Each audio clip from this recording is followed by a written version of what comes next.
Treaty 1 First Nations have made history here in Canada and here in Manitoba. It's being called a victorious moment in history. This land here, formerly known as the Capyoung Barracks, is the future home of Naawi-Oodena, an urban reserve that will become the largest First Nations-led urban economic development zone in the country. Naawi-Oodena means center of the heart and community in the Anishinaabe-Moan language.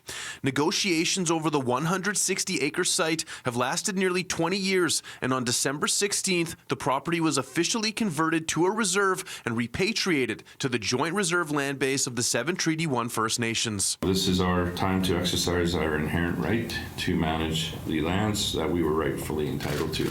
Treaty 1 chairperson Chief Gordon Bluesky of Broken Head Ojibwe Nation says many of the leaders who were instrumental in starting this process did not live to see this day.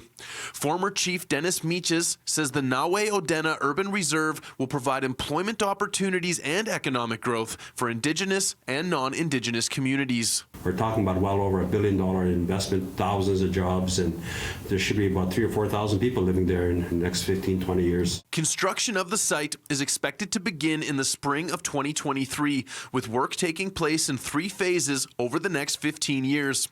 Assembly of Manitoba Chiefs Grand Chief Kathy Merrick says the impact of Naawi-Oodena for all First Nations people will be broad and meaningful. It has the potential to create prosperity both economically and culturally.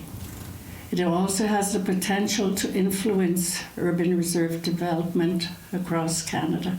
Chief Craig Alexander of Roseau River Anishinaabe First Nation says the process shouldn't have taken so long. However, he says this is a move forward towards truth and reconciliation.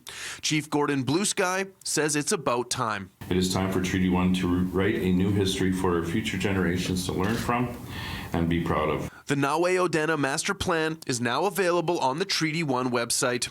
In Winnipeg, Mark Neufeld, City News.